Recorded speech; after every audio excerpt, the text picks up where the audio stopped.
అంటే మా కొడంగల్ ప్రాంతంలో లేకపోతే నారాయణపేట ప్రాంతంలో కొన్ని ప్రాంతాలలో కల్తీ కళ్ళు ప్రభావం కొంచెం ఎక్కువ ఉంటుంది. మత్తు కళ్ళు అంటారు కదా, మందుకళ్ళు తాగినోడు సడన్గా మందుకళ్ళు దొరకకపోతే ఆ పిచ్చి పిచ్చి చేష్టల్ని తట్టుకోవడానికి కుటుంబ సభ్యులే మంచాన్ని కట్టేస్తారు తాళ్ళు పెట్టి.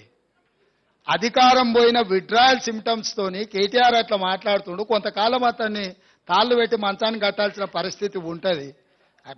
ఈ అన్నిటిని మేమేం తప్పు అర్థం చేసుకోము. ఎందుకంటే అధికారం కోల్పోయిన బాధలోనో భయంలోనో రకరకాలుగా మాట్లాడుతుంటారు. షాడో టీం ఎందుకు? అసెంబ్లీలో నీకే మైక్ ఇచ్చి నువ్వే సూచన చేయి, నువ్వే సలహా చేయి, మేము తీసుకున్న నిర్ణయాలను విశ్లేషణ చేయమని బాహటంగా అసెంబ్లీలోనే అవకాశం ఇస్తుంటే మళ్ళీ ఇంక వెనకంగా షాడో టీం పెట్టేదేముంది? స్టార్ట్ అయింది కదా, ఇంకా అది ఇప్పుడే మొదలైంది కదా. అవి కాలేజీలలో చేయాల్సింది, గ్రామాలలో కాదు. కాలేజీలు మళ్ళీ నెక్స్ట్ అకాడమిక్ ఇయర్ స్టార్ట్ అయింది కదా, ఆ కాలేజీలలోనే కౌంటర్స్ ఓపెన్ చేసి డైరెక్ట్ అక్కడనే తీసుకుంటాం. ఉందో లేదో నాకు తెలియదు.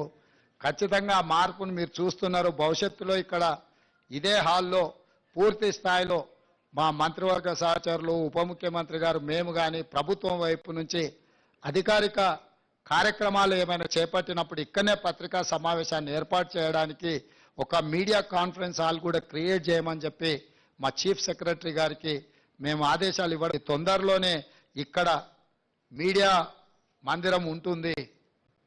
మేము స్వేచ్ఛనిస్తాము. మీరు దాన్ని దుర్వినియోగం చేయకుండా అందరూ సహకరించాల్సిందిగా, ఈ కార్యక్రమాన్ని ప్రజల దగ్గరికి తీసుకెళ్లాల్సిందిగా.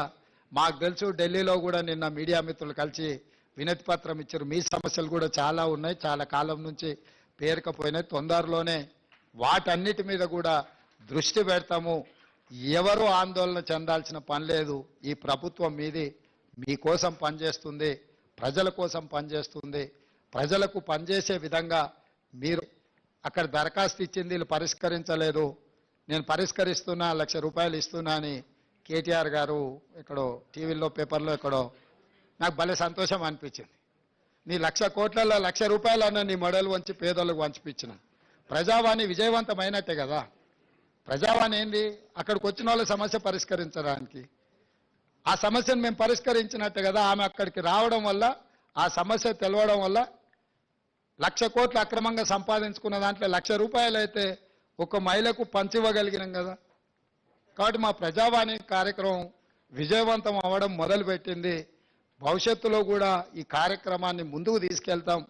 ప్రారంభంలో చిన్న చిన్న అంశాలు ఏమన్నా ఉన్నా మీడియా మిత్రులందరూ కూడా ఇది మీ బాధ్యతగా భావించి దాన్ని బాగా ముందుకు తీసుకెళ్లడానికి సహకరించాల్సిందిగా కోరుకుంటూ, ఇంకా 99,999 కోట్ల రూపాయలు కేటీఆర్ దగ్గర ఉన్నాయి. 1,00,000 కోట్ల సంపాదనలో 1,00,000 పోయినా మిగతాది ఉంది. కాబట్టి మిగతాయి కూడా పంచాల్సిన పరిస్థితి, పంచిపించాల్సిన తప్పకుండా పంచక తప్పదు.